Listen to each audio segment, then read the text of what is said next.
Bueno, un hermoso sábado, Luis, Gabriel. ¿Qué tal, Gabriel? ¿Cómo andamos? Hola Dani, ¿cómo estás? Un sábado más compartiendo. Muchos Juyaris te están mirando, ¿eh? Así que no Un nos saludo puedes... a toda la familia. Sí, sí. De la abuela, los tíos, las tías, papá, mamá, nieto, bisnieto, todo. Qué lindo. Así que por lo menos tenemos mucha audiencia de parte de los Juyaris. Eso es importantísimo. Y vienen de a 9, ¿eh? Ustedes no se reproducen de a 9. Sí. 9 hermanos, ¿verdad? Bueno, Sí, somos muchos. Hermoso sábado, Luis, ¿eh? Gracias, Dani. Hoy por viene estar aquí. un amigo de la casa, amigo de todos nosotros. Estuve hace 15 días en su casa, pasamos súper bien, comimos un rico guiso y nos reímos ahí con lo que eran los shell de antes. Sí. Como dije yo y te digo a vos, los shell pedigrí. Los shell ahora parecen medio mestizos, son, ¿verdad? Sí. Pero esos son los shell de verdad. Hoy nos acompaña el ingeniero químico, Ingeniero químico. Miguel Velázquez. ¿Qué tal, Miguel? ¿Cómo andamos? ¿Cómo estás? Buen día, ¿cómo estás? Buen día, amigo. Y poca- Miguel Gracias Velázquez, por un nada. tipo muy solicitado en los últimos días, ¿eh? En los últimos 15, 30 días. Sí. Porque la gente quiere saber qué es lo que es el combustible, cómo es el combustible, qué va a pasar con el combustible. Pero antes de eso, nos tiene que contar un poco Miguel. ¿Cómo es lo que empezó Miguel en este tema, verdad? Porque Totalmente. imagínate, sin decir la edad de Miguel, imagínate cómo empezó en su momento en este negocio de combustible, Miguel. ¿Se acuerda de la visita anterior? Ustedes ya me invitaron, ya tomamos un café, un rico café aquí hace un mes, dos No, meses. 6 meses. 6 meses ya. Sí, Ah, ya estamos en abril. En sí. septiembre del año pasado, pues. Cierto. Sí. Bueno, Hace un buen tiempo. quiero relatar, hay una anécdota en mi vida que nadie conoce. Esta va a ser la primera vez que lo voy a comentar en público. Sí. Y tuvo que haber una tragedia, lastimosamente, ¿verdad? Para eso, pero eso afianzó mi interés por el petróleo, las refinerías, laboratorio y todo lo que sea técnico. Y combustible. Básicamente Exacto, combustible combustible para la en general, gente. exacto, sí. Yo era un muchacho todavía, ¿verdad? 1985. Y, Plena dictadura. exacto, Para que la 1985, gente- primero de enero. Primero de enero. nada de 1985. Exacto, estamos primero de enero, año nuevo. Despega el avión Eastern Airlines, camino a Miami. Y desafortunadamente va y choca en el Illimani, llegando a La Paz. ¿sí? Choca ahí, ¿verdad? Y desapareció todo el tripulante. Hasta ahora no se sabe qué pasó ahí, ¿verdad? No se recuperó nunca la caja negra, por lo tanto no se sabe qué pasó. Bueno, ¿qué tiene que ver eso con mi interés por el petróleo? Está la familia Matalona ahí, ¿eh? Así para que mismo, la sí. gente se ubique. Exacto. Y Matalona. la esposa Matalona. de este embajador Davis en su momento. También. De los Estados Unidos, exacto. Enrique Matalón. ¿Habrán Y escuchado la familia, gente? sí. Sí, la casa ahí sobre Marica López, ¿verdad? La No, famosa. sobre Sacramento. Sí, creo que sí. No, Sobre no el recuerdo. Sacramento. Sacramento, sí, Sí, sí, sí, sí, sí. sí. Perdón. Bueno, ¿qué pasó? Disculpe la audiencia. Ese avión cargó en la compañía Shell el jet, el combustible jet, y sí o sí, como protocolo, hay que analizar el combustible. Entonces me vieron ahí y me dijeron, Miguel, tenés que llevar una muestra a Buenos Aires. ¿Vos cuántos años tenías? Y 1985, estudiante de colegio aún, ni recuerdo, pero jovencito. Que no se divulgue la edad. uva todavía, una uva. Es una pregunta trampa, ¿verdad? Sí, una pregunta muy... Bueno, recuerdo, voy hasta Clorinda, me llevan hasta Clorinda con una caja de madera y ahí me parecía, disculpe la irreverencia, pero me parecía Roa Basto cruzando la frontera con su maletín.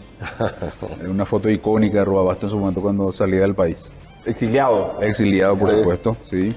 Bueno, cruzo, tomo la empresa Godoy, llego a Buenos Aires, estación Retiro. Sorprendido, asustado Miguel, ¿sí? Como Hilario en Buenos Aires, aquella famosa obra.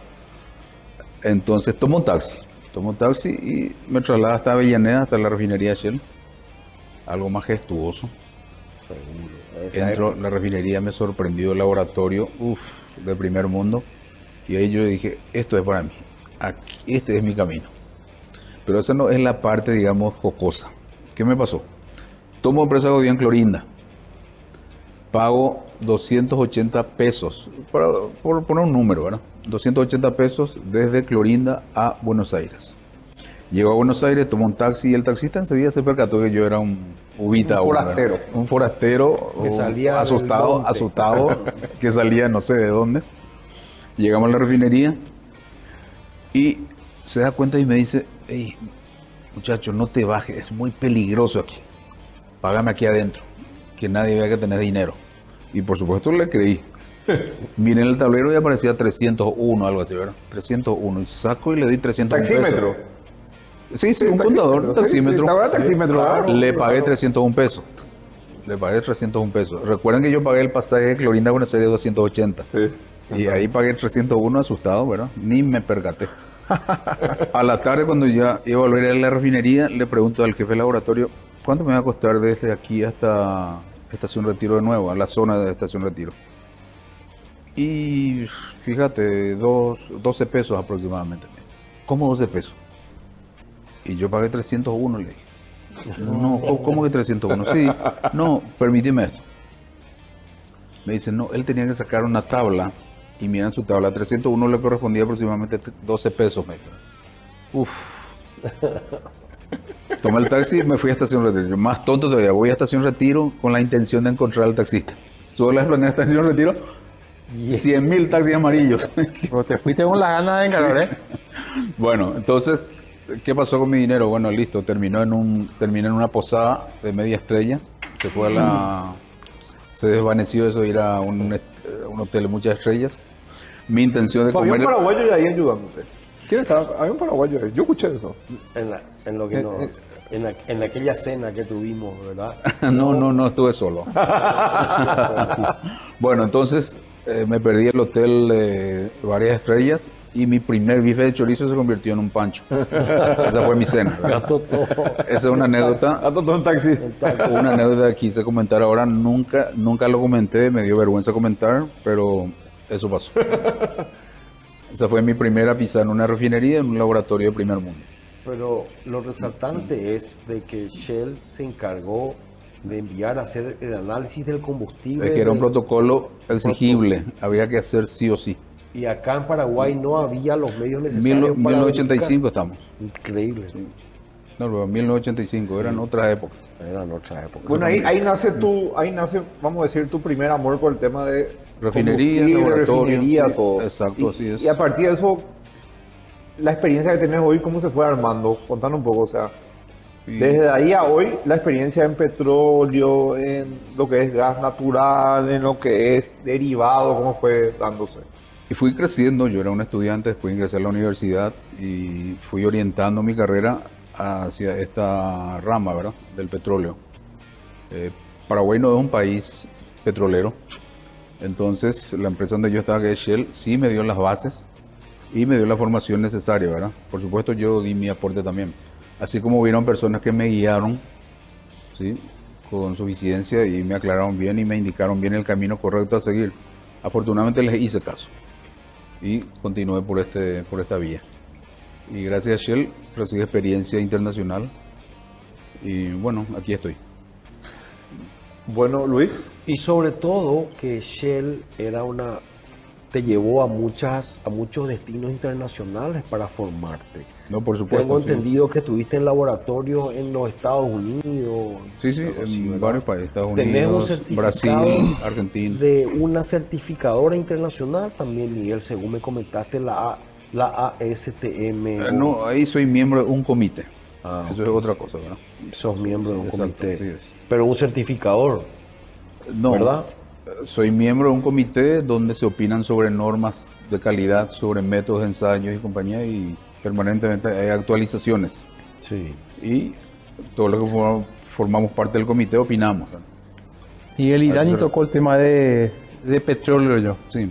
Y estamos en una situación que bastante nos resuena. Abrimos el teléfono, abrimos los medios. Hoy en día estamos escuchando todo el petróleo sube, baja. Periódico. Abrimos el diario. Sí. El periódico a la antigua. Y ¿hay alguna referencia histórica que estos precios ya tuvimos? Algo que vos recuerdes ya en base a todo lo que pasaste ya en este rubro. O sea, crisis en el sector del petróleo existieron siempre.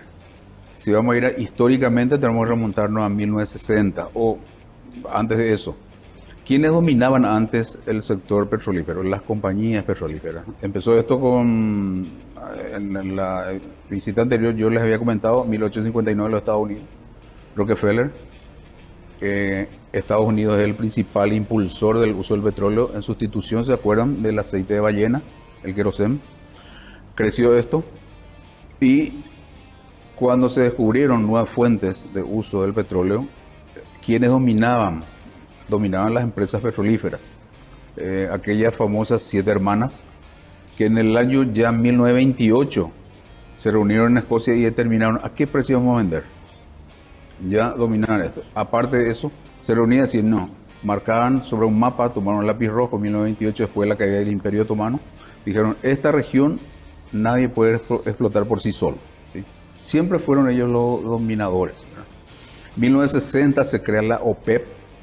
¿Por qué razón? Porque estas empresas que dominaban el sector petrolífero fijaban como quisieron los precios, ¿verdad? Y las cuotas.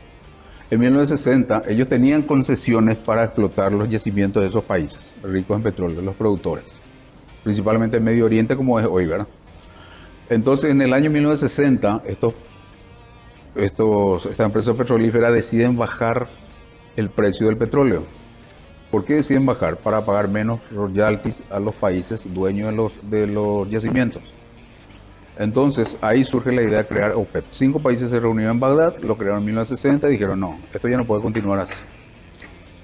La primera crisis importante, entonces fue en 1960, luego fue la de 1973, la de 1979, y así tuvimos varios conflictos internacionales, problemas geopolíticos, problemas políticos. Entonces todo eso siempre influyó en el precio internacional.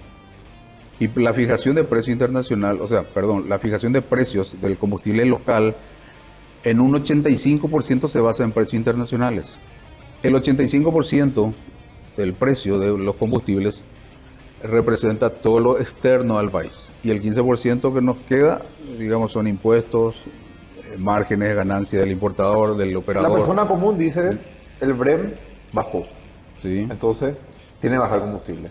Ya. Pero Bueno. no tiene nada que ver eso. Yo la otra vez te escuché con Albert Vargas Peña y fuiste bastante claro con respecto a cómo es lo que hay que marcar Sí. los combustibles. Contanos a Miguel cómo es lo que es el tema, porque la gente piensa el título del diario o de la página es bajó el Brem. Y ahí los comentarios de los muchachos es bajó el Brem, hay que bajar el precio, hay que bajar. Exacto. Bueno, primero hay que entender qué es lo que es el Brent, qué es lo que es el WTI, compañero. ¿Verdad? Podemos hacer algo histórico, si me permiten eso. Por favor. Bueno, esto comienza entendiendo qué es lo que es un campo de petróleo, qué es lo que son yacimientos, qué es lo que son pozos. Esas son definiciones importantes de entender para empezar de muy atrás. A ver, pongamos una analogía. Un estudio de cine, Metropolitan o lo que sea. Tenés 10 hectáreas de campo, ¿sí? De terreno. Sí, Y tenés un tinglado sí. en una esquina para Hacer película de cowboy. De cowboy. Otra romántica, otra, qué sé yo. Romano. Exacto, Película bueno. romana. Entonces tenés varios tinglados en un campo. El campo es la unidad mínima de donde vos administras todo. Todos los sets de estudio, todos los estudios, ¿verdad? Sí. De diferentes tipos de películas, ¿verdad? Lo mismo ocurre en el campo del petróleo. Tenés un campo y dentro del campo vos podés tener varios yacimientos. El yacimiento es como una esponja, ¿sí? En donde está embebida el petróleo. El petróleo no está como un lago debajo de la tierra como mucha gente piensa. O sea, la película Exactamente. que hundí y sale negro, no es así. ¿O sí? Es así, pero ¿qué es un yacimiento? Pensá en una esponja. La Sí. esponja está saturada de agua. La esponja tiene poros. Entonces, ese es un yacimiento. Sí. En un campo puede haber varios yacimientos como un solo yacimiento, ¿sí? Entonces, el yacimiento, si tiene petróleo convencional, se hace un pozo o varios pozos. Entonces, el petróleo fluye naturalmente al pozo. ¿Por qué? Porque hay poros, ¿verdad? Y esos poros están interconectados. Entonces, fluyen al pozo y extrae por ahí, ¿verdad? Bien, entonces, volviendo al Brent o al WTI. Sí. WTI es el oeste de Texas. Son nombres antiguos, ¿verdad? Que quedaron así como son. Y había campos de petróleo o yacimientos en el oeste de Texas, ¿sí? Pero el paraguayo no tiene que mirar el Brem. No ¿Qué tiene. tiene que mirar el paraguayo? Sí. Bueno, y el Brent es del Mar del Norte. Sí. Pero ¿Está no bien? nos afecta a nosotros. Bueno, cuando uno mira el Brent se refiere específicamente al WTI, se refiere específicamente a crudo, a petróleo, que nosotros no importamos. Ok. Nosotros importamos diésel o gasolina, ¿verdad? Sí. En el caso de la gasolina importamos la materia prima y Gasolina que nafta. naftas y nosotros formulamos en Paraguay. Ok. Y el diésel viene ya terminado. Entonces, el precio de referencia que nosotros debemos mirar es el precio que aparece en la bolsa como ULSD, es el gasoil, que en la bolsa de los Estados Unidos aparece como heating oil, como diésel de calefacción. Sí. Ese es el punto de referencia. Ahí podemos ir a qué es lo que es una referencia. Una referencia es, a ver, para que quede claro para la gente, vamos a suponer que vos sos un proveedor de combustibles. Vos también, él también, ¿verdad? Si no existiese una referencia, como yo sé que vos me estás dando un precio ventajoso, o él está mejor posicionado, o él, ¿verdad? No sabemos. Entonces tomás una referencia. En este caso tomamos la referencia de la Bolsa de Nueva York Sí. para el gasoil. Esa es la referencia que te dice, este es el precio de esta calidad de gasoil colocado en el puerto de Nueva York. Ese es tu precio base. Pero vos no te vas a retirar de Nueva York, del puerto de Nueva York. A vos te traen en el kilómetro 170 El Río de la Plata. del Río de la Plata o en el Paraná. En el Paraná, ¿verdad? Entonces tuvieron que trasladar desde Nueva York, en teoría, ¿verdad? Porque ese es tu punto de origen. Por más que no venga de ahí, esa es tu referencia. Pero colocado en el Río de la Plata o en el Río Paraná, se le suman fletes, seguro, ¿verdad? Calidad, porque la calidad no es igual a la que llega al país. Por ejemplo, yo les comento, el ULSD, el gasoil de referencia, es de 15 ppm de azufre. En Paraguay llega a 10 ppm. Pues en el viaje cambia eso. No. Esa es la referencia, ese es tu modelo. Ok. Yo me fijo en ese es el precio. Y a eso le voy a sumar mi premio, lo que se llama premio. Pero el premio no es la ganancia del proveedor, es una serie de cosas, como le dije, flete, seguro, calidad de producto, margen de ganancia del proveedor. Todo eso se suma y eso... Y se le llama premio a eso. Se le llama premio para, digamos, englobar, porque realmente son tres conceptos diferentes, ¿verdad? Pero para facilitar le decimos premio, pero es la suma de todo eso. O sea que yo tengo una canasta y en la canasta sumo, o pongo en una licuadora, precio internacional que figura en la bolsa. Sí. Nueva York en nuestro caso, ¿verdad? A eso le sumo todo lo que ya dije, ¿verdad? Flete, ¿verdad? Ganancia, margen de ganancia, seguros, calidad del combustible, porque hay una variación en el precio del combustible, algunos son más y otros menos, hace una suma algebraica y te sale el premio. Entonces, al precio pantalla le sumas el premio, ese es tu precio. Localmente, y eso representa, como dije hoy, el 85% del precio final. Ese 15% que falta incluye impuestos locales, margen de ganancia del importador, del distribuidor y del operador de estación de servicio. Realmente la prensa, Sí. cuando dice que el Brent baja, está informando mal. Porque realmente no afecta eso. Bueno, lo que informa está bien, baja el BREM Sí, o pero- sube el BREM, pero Pero ¿para qué no? Ese pero dato, no- esta referencia no sirve. no es la referencia, no es la referencia. Pero Dijimos- por ende debería de bajar quizás también el... No, porque es derivado, ¿verdad? Pero en parte... Baja en otra A proporción. ver, no, En otra Eso, proporción. claro. pueden bajar, sí, juntos o subir juntos, Ok, pero no ok. en la misma proporción, Exacto. porque refinar el producto depende de la calidad del crudo, sí, que está retirando la refinería. La refinería le tiene que incorporar sus propios costos y su propio margen. Es lo que se llama el margen de ganancia o el margen de refino. Vos tenés el precio del crudo y tenés el precio final del producto. A eso se le llama, la diferencia es el margen de refino. Ok. Bueno, de la refinería sale a través del trader o del proveedor, el que nos trae acá a Paraguay. Y ya expliqué recién que tenés la pantalla, que es tu referencia, y a todo eso le sumas el premio. Y ya dije que el premio, ¿de qué está integrado? ¿Y el premio Básicamente. puede tener mucha fluctuación en el premio o es un estándar siempre en promedio? Bueno, el premio varía bastante. En esta época tuvimos este evento, este suceso de la guerra, ¿verdad? Y ahora paró la guerra. Estamos en un momento de quietud, ¿verdad? De tranquilidad aparente. Pero el proveedor sigue con riesgos y ellos conocen sus riesgos. Hay barcos que la mayoría están yendo a Asia, tienen menos barcos para América Latina. Los seguros te cobran más caro. Hay refinerías que están destruidas, que tienen que reponerse, no están produciendo como antes. Todo eso afecta para que el premio aumente. Ok. O sea, el contenido del premio. El premio, como dije, integra muchos factores, muchos elementos. Y uno de ellos, el riesgo de traerte, hace que sea mayor, por lo tanto te aumenta el factor riesgo. Entonces, metido eso en la canasta de precio pantalla, más el premio, y el premio, como dije, conceptualmente son 3 definiciones distintas dentro del premio. Pero nosotros, para facilitar, le llamamos premio, para tener un solo número. Y esa es la parte que fluctúa bastante. La pantalla puede bajar del producto, pero el premio puede subir por razones diferentes que recién expliqué. Yo tengo O sea, entendido, Miguel, que el premio se duplicó hoy para nosotros, para los operadores, por ejemplo. Nosotros tenemos los premios duplicados actualmente. Bueno, le llamas premio a lo que te pone... Desde que sale, digamos, del Golfo, inclusive el premio marítimo y el del Río. Claro. Desde que sale desde el Golfo hasta aquí, el premio se duplicó. Se incrementó, Sí. puede triplicarse, duplicarse, Sí. o subir un 20%, 50%, pero eso fue lo que expliqué recién, ¿verdad? Sí. Hay riesgos inherentes al transporte o a la provisión segura, o hay más pedido en el oeste, ¿sí? O en el este, entonces ellos pagan mejor, entonces ellos prefieren llevar producto para allá. Sí, Creo que eso es muy exactamente. importante aclarar, Miguel, porque la gente ve quizá ahora bajó y se debe bajar el producto, pero los premios continúan caros y es un eslabón importante también de la composición del precio final que llega acá. Entonces, no es también proporcional que baje el crudo porque tenemos un premio caro. Finalmente puede ser que tengamos un producto Ahora, volviendo todavía para atrás. elevado. Igual, Decía- Miguel, tengo que irnos a la pausa.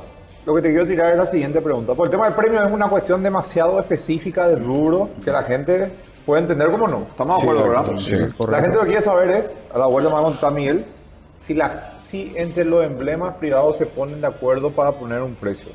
Porque esa es la duda del tipo que carga en su... Ahí no importa ISG, más el premio, ahí no en su importa el vida, premio. ¿verdad? Eso, ¿verdad? Entonces, vamos a la pausa y Miguel, le tiramos esa pregunta a Miguel y que nos conteste a la vuelta. Sí, ¿Le señor, parece? sí, Ok, señor. vale. Más café, por favor.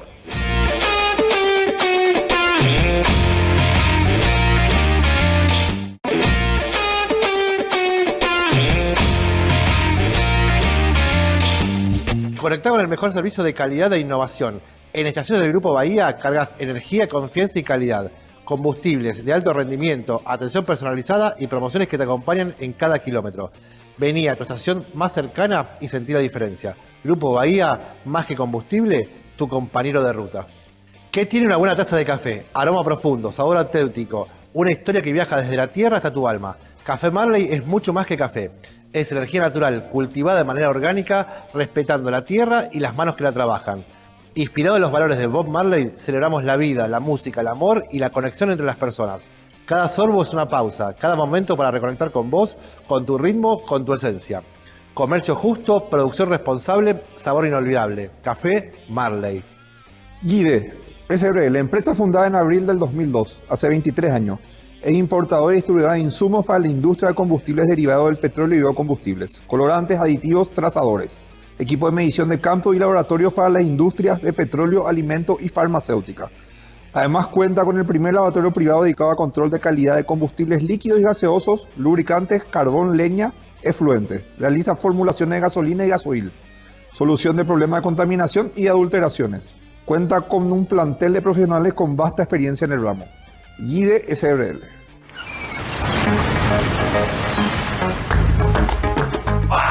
Llegaste a Miami con 40 grados, te enfermó el frío del aire acondicionado. El doctor te atendió al primer llamado, te cuesta cero. Cuando tienes Universal Assistance, cualquier urgencia médica en tu viaje te cuesta cero. Universal Assistance. Viaja seguro. Te cuesta cero. Bueno, el café se vuelve más rico en la pausa. Miguel nos cuenta todo lo que nos quiere contar en a vivo. Exactamente. Miguel se quedó con una pregunta que hizo más o menos chulear, pero no va a poder chulear. Hay una realidad de que los emblemas privados fijan todo precio juntos. Y también agrego a esa pregunta, ¿cuántos barriles de petróleo es lo que usa Paraguay realmente? Vamos a ver qué nos puede decir A Miguel. ver, al ¿por dónde respecto. empezamos? La más corta es cuántos barriles diarios de petróleo consume Paraguay. Sí. Bueno, barriles no es una unidad de medida que nosotros usemos habitualmente, ¿verdad? Pero para facilitarlo, Paraguay consume 55.000 barriles diarios de petróleo referente a nafta pura y diésel puro. Hasta virgen, ¿verdad? Opa. ¿O no? No importa, producto final, nafta, Ok. sin considerar etanol, que se incorpora acá en Paraguay, Producto Nacional, el 30% aproximadamente, y biodiesel en un 5%. Si sacamos eso, en términos de derivados de petróleo, consumimos 55.000 barriles diarios. A nivel mundial, el consumo está en el orden de los 105 a 103 millones de barriles diarios. O sea que porcentualmente Paraguay representa 0,05% del consumo mundial. O sea, si yo como Paraguay le digo, no voy a más comprar de usted. Ah, vos pero seguís comprando, vos pero estaba comprando, a lo mejor me dice, ¿verdad? ¿Por qué? Porque 0,05% no Claro. es una mota de polvo, ¿verdad? En el universo. Nada. No, nada. Eso no es el contexto mundial. La otra pregunta era si las distribuidoras se ponen de acuerdo A para fijar precio. a elevar precios en todo Sí, caso, ¿verdad? sí. Bueno, acá en economía hay un término, una expresión que dice paralelismo de precio, ¿sí? Que suena como una estructura monopólica, suena eso. Y suena y parece una estructura monopólica, eso de que los precios suban al mismo tiempo y en la misma intensidad, la misma cantidad. Pero no funciona así. Yo voy a poner como ejemplo esta última suba. Sí. Esta que ocurrió, la tercera suba tercera que subida. hicieron las privadas. Y Petropar creo que vino después. Cuando se produjo la tercera suba de precios, fíjense que siguiendo a la prensa, creo que subieron 2 distribuidoras el día 1. Pasaron 5 a 7 días, subieron 3 o 4, las más pequeñas. Y se incorporaron el resto allá por el día 10 aproximadamente. Día 10 y Petropar apareció después. Si hubiese habido un concierto, o sea, una comunicación entre distribuidores diciendo alcemos los precios, no hubiese ocurrido de esa manera. Porque la empresa que eleva primero pierde mercado. Y recuperarlo le cuesta un montón. Y nadie se va a poner a perder mercado por 10 o 15 días, que fue lo que pasó en esta tercera suba, ¿sí? Por ahí en otra suba hubieron cercanías en aumentos de precio entre distribuidoras, pero es impensable que ellos se pongan de acuerdo o que las distribuidoras se pongan de acuerdo por los hechos concretos que estoy mencionando. El hecho concreto es ese, ¿verdad? Fíjense, lean la prensa y van a ver qué ocurrió de esa manera. Y esas empresas, reitero, que elevaron primero sus precios, perdieron market share, perdieron mercado. Las que le siguieron perdieron más también, y las otras que soportaron más tiempo perdieron menos, ¿verdad? Aún así, había un actor importantísimo que mantuvo por mucho más tiempo un precio más bajo que el resto, que es la estatal, ¿sí? Por supuesto, de ahí menciono que Petropar aumentó su venta desde febrero a marzo, comparando febrero y marzo, en un 40%. Ese 40% lo perdieron las privadas. Y no creo que las privadas eleven sus precios para perder el mercado. Es impensable. O sea que la acusación de que se están aprovechando, no, perdieron mercado definitivamente. Y la publicación oficial de Industria y Comercio dice que Petropar aumentó sus ventas en marzo con respecto a febrero en un 40%. Entonces, si las privadas elevaron es porque correspondía alzar. El mercado internacional forzó a eso. Ahora no sé, porque Petropar tiene otra estructura, otra forma de comprar.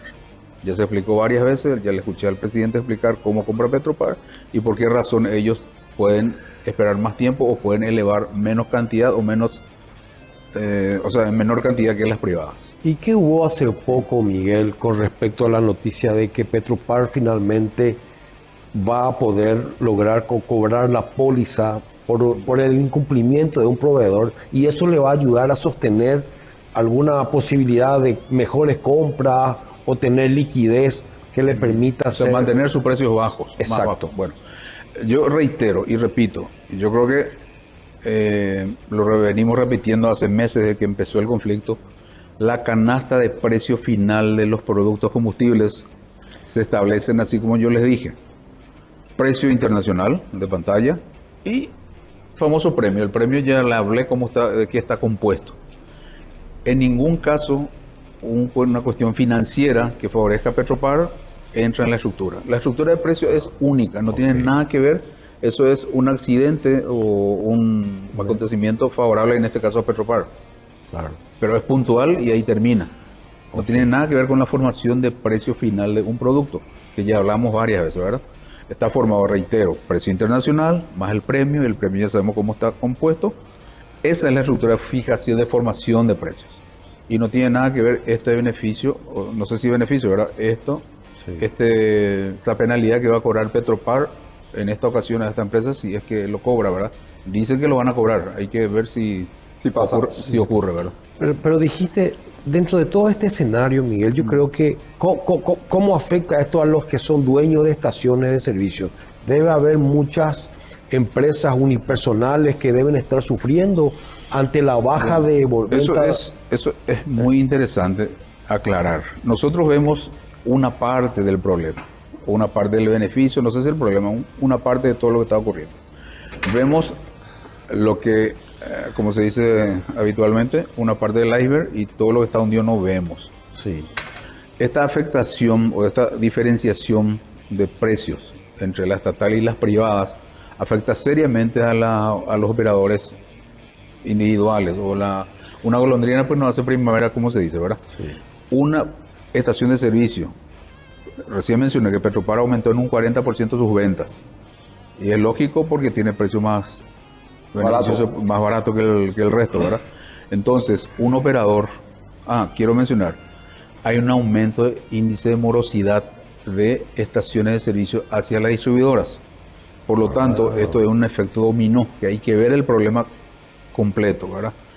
Por un lado estamos felices, mucha gente está feliz porque tiene precio más bajo en Petropar, pero por otro lado eso produce un coletazo a otros actores del negocio de combustible. Sí. Son pymes. Entonces muchos operadores de estaciones de servicio están desesperados porque sus ventas cayeron terriblemente.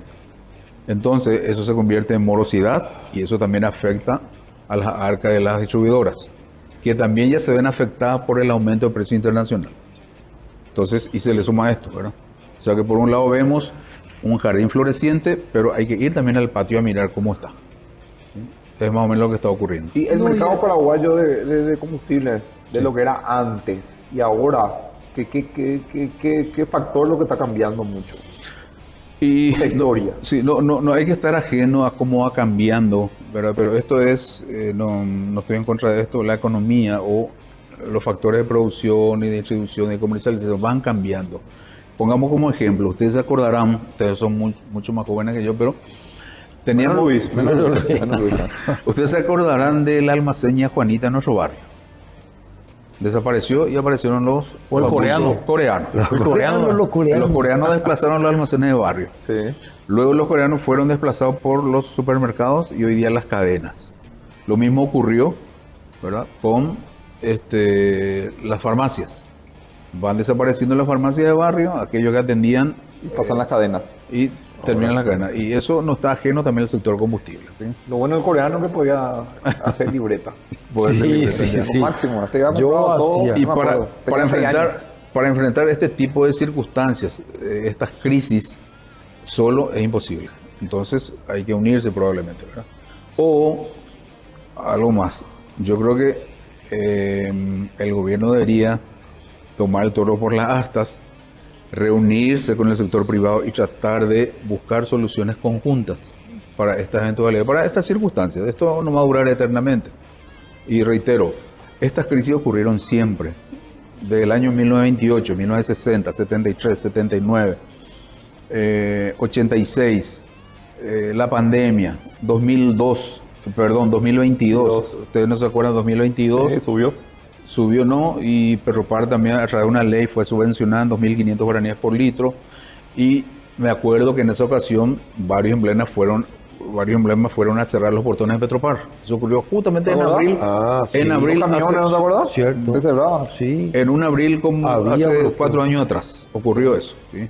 Cierto. Entonces hay que estudiar esto seriamente, a pesar de que se está relajando la situación mundial, pero la tensión y la posibilidad de que esto vuelva a ocurrir, o sea, que vuelva a recrudecer, es posible, es posible. De acuerdo a los analistas internacionales, es posible todo.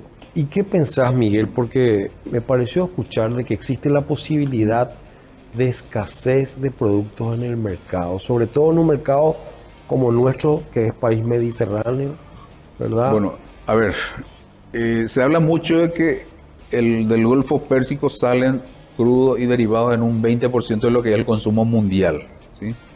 Eso pues, a nivel volumétrico, existe capacidad suficiente, o sea, volumétricamente hablando, hay volumen para sustituir eso, pero no es rápido. No es que vos decís, Estados Unidos hace más fracking y producir más, trae más de Venezuela y craquea más y producir más combustible para el resto del mundo. No es rápido eso. Sí. No es rápido. Ahora, difícilmente ya haya una escasez. Vuelvo a decir, físicamente hay producto. El problema es de índice más económico. Ya expliqué más adelante, o sea, más atrás, anteriormente, de que puede ser de que si volvemos a tener problemas, que haya más necesidad de enviar al Asia o a otras zonas del mundo y tengamos problemas de abastecimiento en Paraguay, cosa que no creo posible inmediatamente. Por otro lado, ¿qué pudo haber pasado? Si esto seguía aumentando los precios y se mantenían muy alto, un importador, si yo soy importador, voy a decir, a la pucha, si yo voy a importar a 10 para vender a 5, no tiene sentido. Entonces probablemente no lo importe o deje de importar.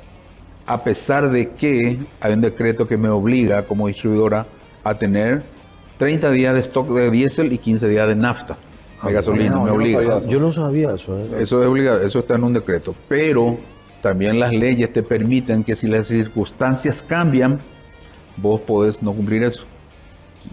Pues eso son circunstancias normales, pero yo creo que la ley te permite de que si las circunstancias cambian, tenés una excusa, ¿verdad?, legal para no importar.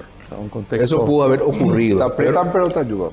Tenemos lugar para salir. Mira, ¿verdad? y Qué bueno tener vos nos una vía hablabas de que 0,05% a nivel mundial es lo que representa Paraguay Exacto, sí. hoy en día en el mercado. Y también hablamos tocó Luis el tema de desabastecimiento de un Sí. posible alimento.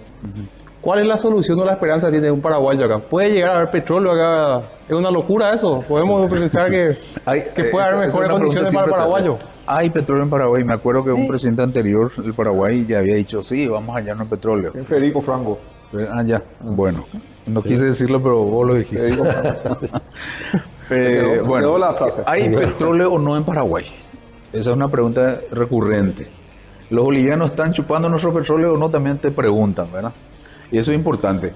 Hay yacimientos, los yacimientos no respetan fronteras políticas. Si no te dicen, no, acá termina Paraguay y yo me quedo acá. No. Un yacimiento puede estar Por abajo. en la frontera misma, ¿verdad? Porque como le dije, es una formación geológica que no termina aquí, puede extenderse por kilómetros. Sí. Bueno, Mira, en el qué interesante eso, ¿eh? O en sea, puede estar el agujero en Bolivia, pero puede llegar a territorio paraguayo. Claro. Pero es agujero boliviano. Pero es Como el acuífero. Pero es muy Claro. habitual de que los yacimientos, en muchos países los yacimientos se comparten, pero se llega a un acuerdo y se produce conjuntamente, ¿verdad? Con control de ambos países. Entonces, disculpa, entre paréntesis, ¿se le hace una radiografía a la zona para saber cómo es, hasta dónde va el agujero o se va perforando y viendo hasta qué zona abarca? Hay varias etapas. Hay una etapa que se llama de prospección. Okay. Prospección es todos los estudios que se hacen sobre el suelo, sísmica, estudios geológicos, ¿verdad? Por geólogos, satélites, mapas satelitales, se ven el tipo de formación geológica, ¿verdad? Y más o menos se sospecha si puede haber o no petróleo. Eso es lo que se llama prospección. La exploración ya es ir perforando, tomando muestras, ¿sí? Y ahí se va confirmando la existencia o no. ¿Qué pasó en el caso Paraguay? En Paraguay hay indicios de petróleo y de gas natural. De hecho, yendo al gas natural, Primo Cano es un antiguo explorador, ¿verdad? Y productor de gas natural en el Chaco. De hecho, entre 2013 y 2016, él obtuvo gas natural y se estuvo generando energía eléctrica en Bahía Negra. Se llevaba en camiones gas natural comprimido hasta un generador de la Ande y eso generaba electricidad, pero muy poca cantidad, ¿verdad? Eso acabó. Acabó porque ese parque es un parque que ya está definido como protegido por ley del año 1975, entonces se suspendieron todo la extracción de gas. Ahora bien, vuelvo a decir, hay o no hay petróleo en Paraguay, o hay gas natural, hay indicios.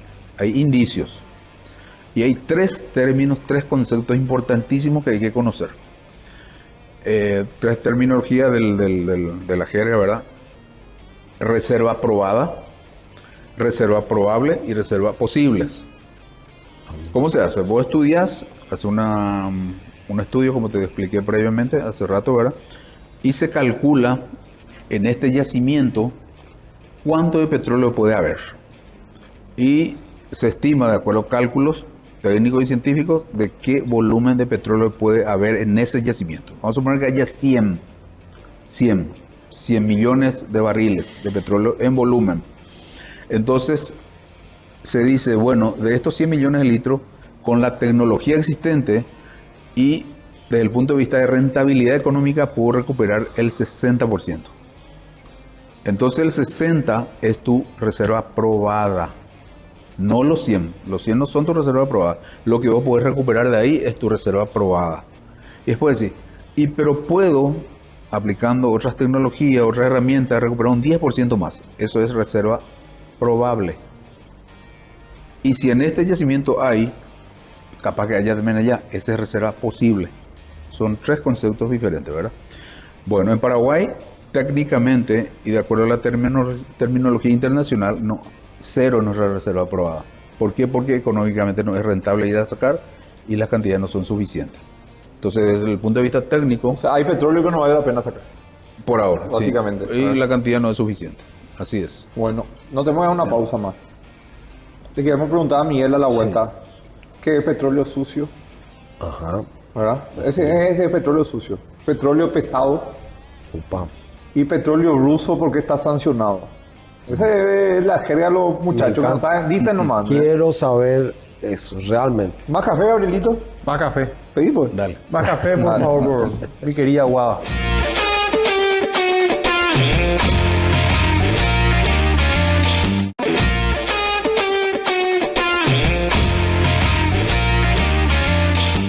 Hay algo que nos conecta a todos, el agua. Y cuando se trata de pureza, Agua Ves marca la diferencia. Extraída a 140 metros de profundidad y purificada con tecnología de última generación, cada gota llega a vos con la frescura y calidad que mereces. Porque cuidamos lo que tomás, cuidamos de vos. Frescura, confianza y pureza siempre. Agua Ves, pureza protegida.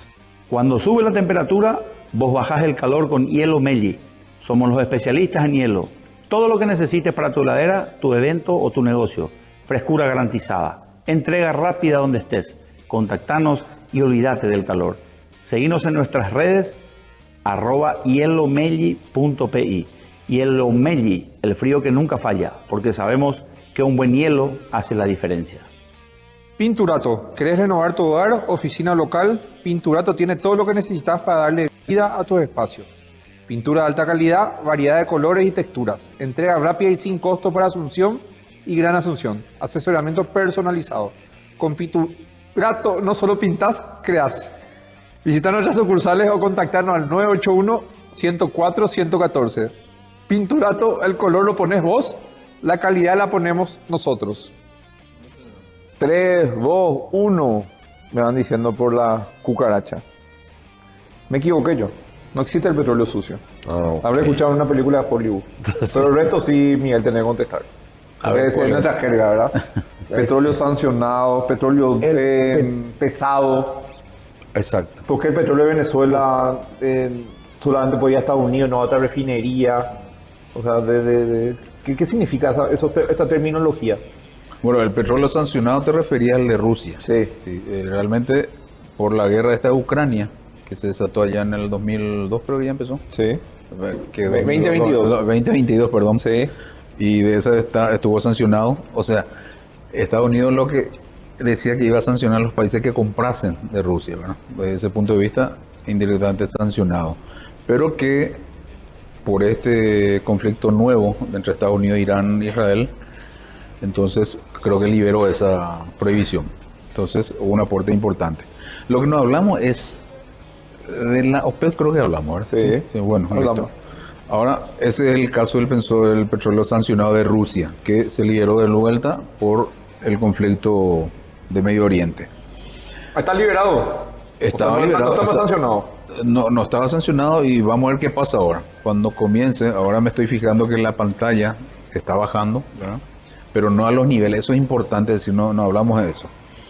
Antes del inicio de la guerra, ¿sí?, el nivel del precio internacional estaba en 2,3 o 2,5 dólares por galón. No 2,5. SPG entonces, ingeniero. No, en CPG es 250. Ok. Pero llevado a dólares, dividido entre 100 me da 2,5. 2,5 dólares por galón. Eso llegó a subir a 4,5 dólares por galón. En el precio internacional directo, eso representó un 100% de aumento. Ahora, con el relajamiento del conflicto, esto fue bajando, está bajando, pero no bajó aún a los niveles previos a la guerra, ¿sí? Estamos en un incremento hoy del 40% aproximadamente, por encima de aquel nivel preguerra, antes de la guerra. O sea que sigue habiendo un aumento con relación al antes del inicio de la guerra. Por otro lado, esta parte es importante explicar. Yo distribuidora o yo importadora no compro día a día el producto. Si hoy bajó, yo no me fui a comprar como se compra aquí en el mercado para venderlo al otro día en la casa. O en nuestro almacén no funciona así. Yo tuve que haber contratado mucho tiempo atrás, un mes atrás tuve que haber contratado. Por lo tanto, tengo precios altos. Entonces no puedo regalarme hoy. No puedo bajar inmediatamente. Esa es la discusión eterna y que no va a terminar nunca, porque cuando la pantalla ya bajó, vos no bajás enseguida. Y como si yo compré mucho antes, tengo que hacer stock. Estoy obligado por el decreto, como les dije, hoy a tener 30 días de stock. Para diésel, 15 días de nafta. Estoy obligado a eso. Tengo que tener. Entonces no es inmediato la baja, va a ser lento. Por otro lado, como les dije, la gente se fija, o nosotros nos fijamos en el precio de pantalla del producto. Pero eso hay que sumar todo lo que es el premio. Y el premio puede subir igual, independiente a que el precio del producto baje. Son dos cosas independientes una de otra, ¿verdad? O sea que el dólar, por lo que me dijiste, afecta en todo, directamente proporcional al precio final de los productos terminados. El dólar baja y baja el producto. Claro. ¿Sí? Baja el dólar y tiene que bajar el producto. Esa es tu pregunta. Sí. Bueno, vuelvo a explicar. Reitero. El dólar o el tipo de cambio es uno de los factores nada más. No es el elemento principal. No es el principal. En cuanto incide en 5%, entonces el 5% te vas a multiplicar por la diferencia de cambio que tuviste. Favorable, ¿verdad? Pero incide, por decirte así, en un 5, en 2%, en 3%. No es el factor principal. Hay otros factores, ¿sí? Incide, pero no en una proporción. Sí, no es el factor más importante, ¿sí? Si hacemos un orden de precio, premio y el 5% de lo que es el dólar. Sí, lo más importante, como ejemplo nada más. Lo más importante siempre sería el precio internacional. Claro, precio internacional. 80%. No, 85% es el todo. El precio internacional más todo lo que es la estructura del premio. Okay. Que reitero, el premio es el nombre que le pusimos único a una serie de factores que están dentro del premio. Sí, porque el premio puede ser también descuento. Eso es otro tema importante, interesante. Generalmente se dice premio cuando se te suma. Y puede haber también descuento. Vos tenés el precio pantalla. Gasolina, por ejemplo, tenés un precio pantalla. Y el proveedor te entrega eso con un factor de descuento. ¿Por qué? Porque la calidad puede ser diferente a lo que vos importás es una materia prima, no un producto final. Okay. Pero puede haber descuento en algunas ocasiones. Durante la pandemia hubo valores negativos en la pantalla. ¿Por qué? Porque había un stock, la gente no salía y un stock, un sobreestoqueaje, ¿verdad? La gente no salía y por supuesto había producto que retirar. Entonces el valor era negativo, te pagaban para retirar crudo. Llega a ocurrir eso. No, habla también de los tiempos. Una persona, ¿cuánto tiempo debería de tener en cuenta para que decir realmente ya debe bajar o ya debe subir? 15 días, 30 días, para manejar un rango, pues, como dijiste, no hay inmediato, sube, no baja enseguida, ni baja ni no por baja eso enseguida. es tan complejo. Nosotros vivimos en un periodo de volatilidad, de incertidumbre, de complejidad y de ambigüedad. Esos son los 4 factores que hay que tener siempre en cuenta. Volatilidad porque el precio sube y baja, ¿sí? Es complejo. ¿Por qué? Porque está el sector privado, el sector público, tenés calidad de crudo, tenés proveedores, competidores, complejo. Ambiguo porque el dólar baja, el combustible sube. Es ambiguo, ¿verdad? Y lo otro que te dije que es incierto, no sabes qué va a pasar.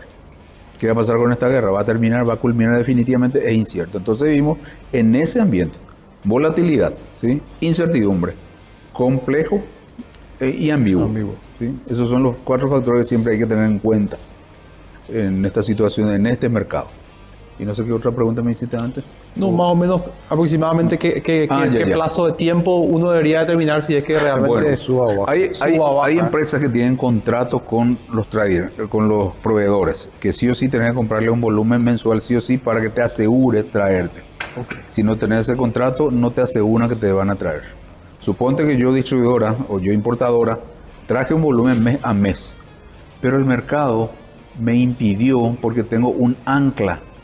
El ancla es un precio más bajo de un competidor importante. Eso es un ancla, ¿sí? No, es un regulador oficial. Eso es importante también tener en cuenta.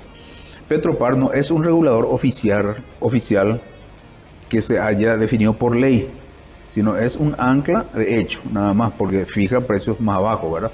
Ahora, ¿tiene ventaja para fijar precios más bajos? Sí, lo tiene seguramente, ¿verdad? No, yo no puedo saber eso. Hay organismos o organismos que le deben evaluar eso, si está correcto o no sus precios. Pero la realidad es que tiene precios más bajos. Entonces, yo tengo un stock que compré mes a mes, ¿sí? Porque estoy obligado a tener eso, pero no lo vendo. Y lo tengo a un precio caro. Entonces, ¿cuánto tiempo debo esperar para que baje? Y tengo que agotar mi stock, o por lo menos reducir a un porcentaje X para volver a contratar nuevos precios o nuevos cargamentos. Sí. Es la última pregunta. Dale. Con eso nos vamos. Pasó volando. Eso pasa llegamos. Pasó volando porque me quedé con preguntas. Él tiene que meter una silla maca. ¿Estamos de acuerdo? Tenemos bueno, que... sí. Tenés 30 segundos. 30 segundos. No hay más nada. ¿Verdad, Agua? No hay más nada. ¿El biodiesel y el etanol ayuda o no a bajar los costos? ¿Sí o no? Y bueno, 30 segundos. El etanol es un éxito total, ¿sí? Y debemos seguir en ese camino. Es un éxito total. Además de ser un éxito en términos de mantener el precio de la gasolina más bajo que el diésel, es gracias al etanol. Por otro lado, técnicamente es necesaria la presencia del etanol para lograr la especificación que requiere, que te exige el ministerio, ¿sí? Y que exige el mercado, el parque automotor. Con el etanol se alcanza eso. En el caso del biodiesel, y estamos ahí, en este momento el precio del biodiesel más o menos está aquí parado con el gasoil, pero cuando las cosas se normalicen, las aguas se tranquilicen y el gasoil vuelve a bajar de precio, el biodiesel va a quedar otra vez por encima. A pesar de que hay compromisos como país, de que tenemos que reducir emisiones y tenemos compromisos, ¿verdad?, determinados a nivel nacional, cómo alcanzar esa reducción de emisiones, hablaron de que el biodiesel es una de las maneras, ¿verdad? Entonces nos están empujando a usar el biodiesel. Bueno, pese a que comercialmente en algún momento no va a ser conveniente. Bueno. Ni técnicamente, porque no modifica nada. No es como el etanol, que sí es necesario. El biodiesel, ambientalmente tal vez sí, ¿verdad? Pero... no faltó tiempo otra vez con Faltó Miguel. tiempo. Es un lujo. Otra vez. Grande un placer. Bueno, Miguel, nos tenemos que ir. Gracias. Gracias, Miguel, por siempre. Miguel tiene que estar acá. Yo quiero escucharle a Miguel hablando de fútbol, hablando de política, hablando de combustible, hablando de farándula paraguaya, ¿verdad? Pero bueno, ya me está volviendo loca, Aguada. Ya está, me voy. Nos vamos. Dale, Chao. Gracias. Gracias, Miguel.